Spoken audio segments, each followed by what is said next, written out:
تو ایمان کے بارے میں یہ بھی حقیقت سامنے رہنی چاہیے. اس کے حاصل کرنے کا ایک راستہ وہ جو اس صورت میں بیان ہوا، عمل سے ایمان پیدا ہوگا. دوسرا راستہ صحبت اہل یقین، وہ لوگ جن کو یقین والے درجے کا ایمان حاصل ہے ان کی صحبت اختیار کریں گے. یہ بالکل فزیکل فینومینن ہے.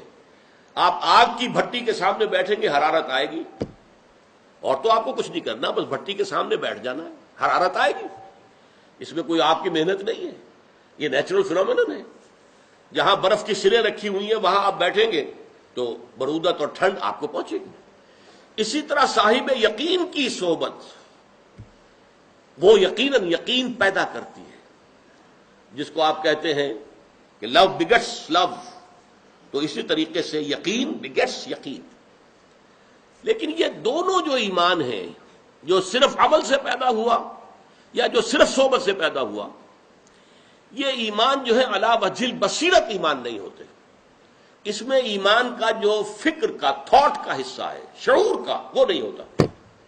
اس کو آپ کہہ سکتے ہیں بلائنڈ فیتھ، اگرچہ میں اسے تحقیر کے طور پر نہیں کہہ رہا ہوں. بلائنڈ فیتھ بہت مضبوط شے ہوتی ہے اور اس سے انسان اپنی جان پر کھیل جاتا ہے، قربانی دیتا ہے. بلائنڈ فیتھ بڑی شے ہے. ہمیں اللہ تعالیٰ بلائنڈ فیتھ عطا کر دے تو اور کیا ہے، ہماری تو دنیا جو ہے وہ بدل جائے گی، زندگی تبدیل ہو جائے گی. لیکن ایک وہ ایمان ہے جو شعور کے ساتھ ہے، فہم کے ساتھ ہے، علی وجہ البصیرت ہے، جس کے لیے سورہ یوسف میں الفاظ آئے ہیں کہ حضور سے کہا گیا کہہ دیں آپ، قل ھذہ سبیلی ادعو الی اللہ علی بصیرۃ انا ومن اتبعنی. کہہ دو یہ میرا راستہ ہے، میں اللہ کی طرف بلا رہا ہوں، علی وجہ البصیرت بلا رہا ہوں. میں اندھیرے میں ٹامک کوئیاں نہیں مار رہا ہوں. میرے صرف ظنون و تخمین اور گمان نہیں ہے، یقین کی بنیاد پر، اور یقین بھی پورے شعور اور فہم کے ساتھ یقین، علی وجہ البصیرت یقین کے ساتھ بلا رہا ہوں. وَمَنِ اتَّبَعَنِي، اور وہ بھی جو میرے ساتھ ہیں، میری پیروی کر رہے ہیں. یہ اندھے بہرے مومن نہیں ہے، بلکہ یہ حقیقت میں شعور کے ساتھ مومن ہے.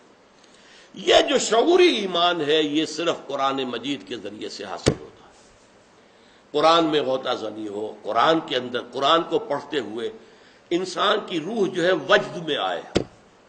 اسے ہم سائنس میں کہتے ہیں سمپیتھیٹک وائبریشن، کہ آپ کسی جس میں وائبریشن ہو رہی ہو اس کے قریب اس کو رکھیں گے تو اس کے اندر بھی وائبریشن پیدا ہو جائے. تو قرآن مجید کو جب انسان سمجھ کر پڑھتا ہے تو something vibrates with in you.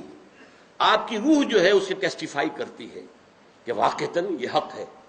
معلوم ہوا کہ روح کا منبع اور سرچشمہ بھی ذات خداوندی ہے، اور قرآن کا منبع اور سرچشمہ بھی ذات خداوندی ہے. تو یہ گرائی ہیں، ایک جگہ سے آئے ہیں. اسی لیے در حقیقت اس کو کہا گیا ہے کہ یہ جو وحی کی آواز سن کر بعض لوگ بشنو از نئے چوں حکایت میں کند بس جدائی ہاں شکایت میں کند، تو یہ تو در حقیقت وہیں سے آئی ہوئی چیز ہے. قرآن بھی اور یہ جو روح انسانی ہے وہ بھی. اس حوالے سے اب میں نے آپ کو 3 چیزیں بتائیں. ایمان بذریعہ عمل، جس کا یہاں کہا جا رہا ہے کہ دیکھو تم اسلام لے آئے ہو، حالات ایسے ہو گئے تم اسلام لے آئے. اگر تمہارے اندر دھوکہ نہیں ہے تو اب تم اگر عمل کرو گے، نماز پڑھو گے، روزے رکھو گے، زکوٰۃ دو گے خوش دلی کے ساتھ، اور جو ہے حرام چیزوں سے بچو گے اور ساری چیزیں اللہ کے لیے انفاق بھی کرو گے، تو ایمان پیدا ہوتا چلا جائے گا. بل اللہ یمن علیکم ان ہداکم للایمان، اللہ نے تمہیں اس شاہراہ پر ڈال دیا ہے کہ جس پر چلتے رہو گے تو ایمان حاصل ہو جائے گا. نمبر 2 میں نے کہا کہ صاحب یقین کی صحبت سے بھی ایمان پیدا ہوتا ہے.